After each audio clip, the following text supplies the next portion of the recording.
Alright, so it's Nas, and I'm back with another video. Road to 40 subscribers, I guess. But we're just gonna keep grinding at this till we make a way. So today I wanna talk about who are the best point guards in basketball, and at the end of the day, make my top 5, top 10 list. Because other basketball creators have their own opinions. At the end of the day, this is all opinion based. So let's get into it. First, we're going to talk about arguably the best point guard in basketball and a top 2 seed in the Western Conference right now, and Shai Gilgeous-Alexander. Shai for the last 4 seasons has put up superstar numbers, and he was actually acknowledged as a superstar last year when he was in the MVP ballot. This year he's playing the same. He started off to a slow start, I guess.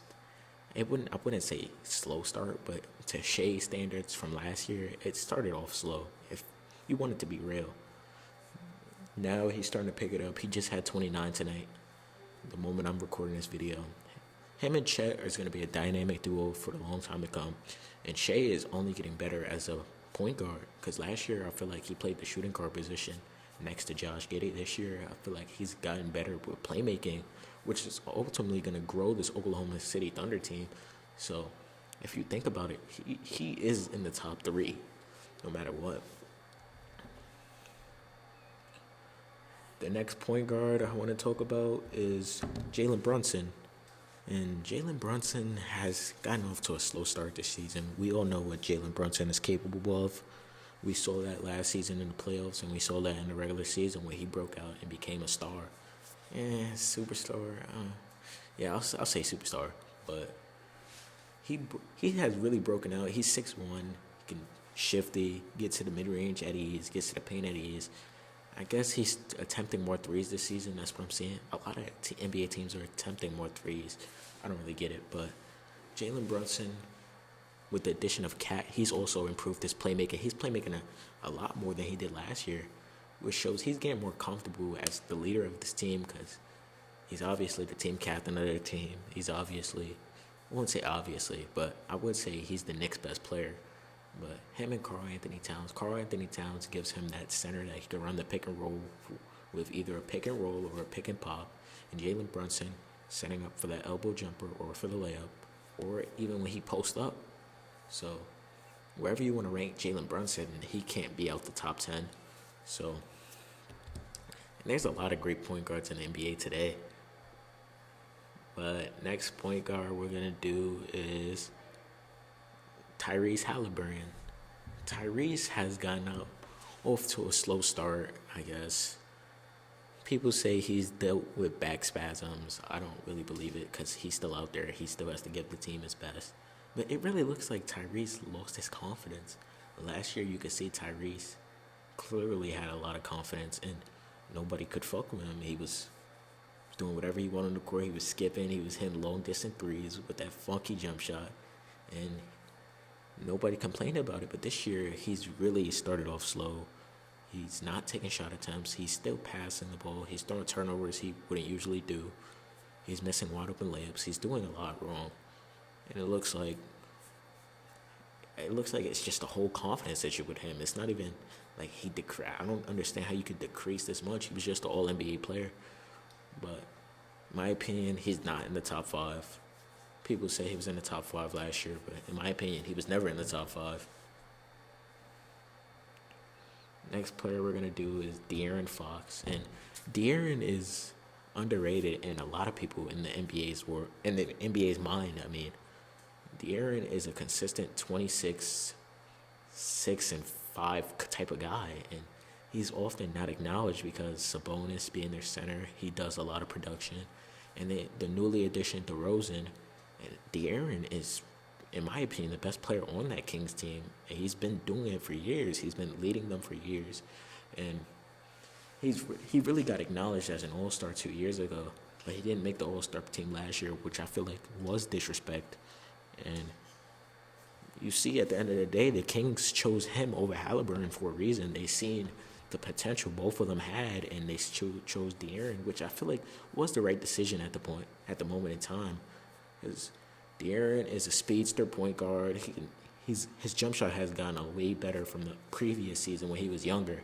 He clearly improved that, and he's often one of the most clutch players in the NBA. So, in my opinion, Darren Fox is a top 10 point guard. Top 5, I don't know.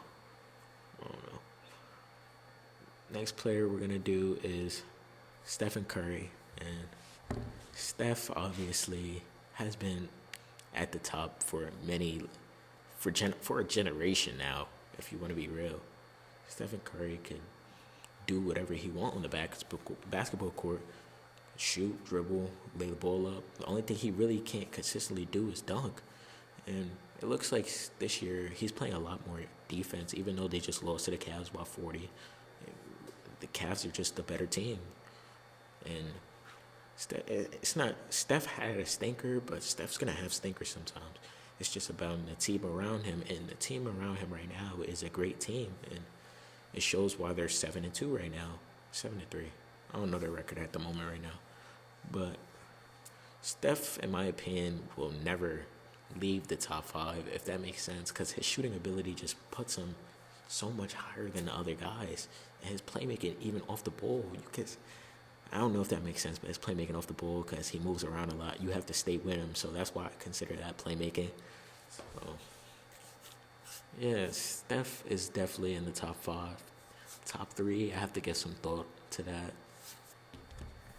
And yeah.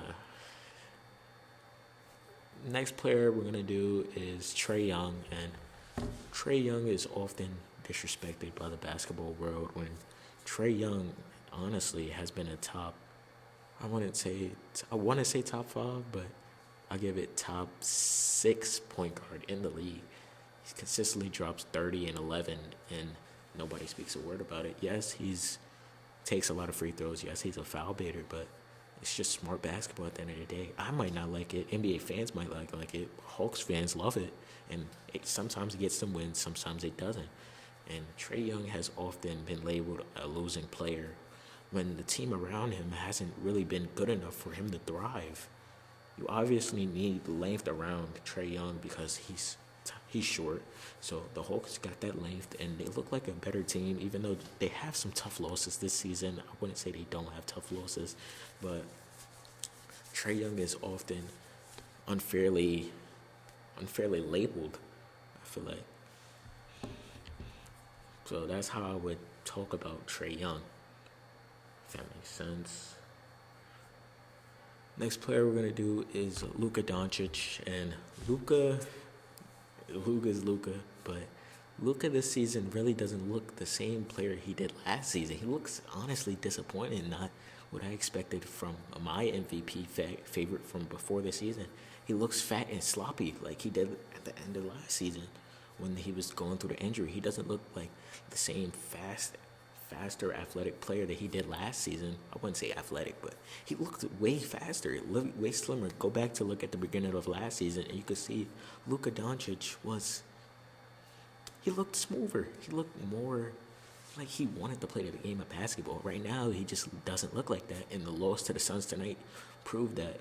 Even though he had a 30-piece, it doesn't.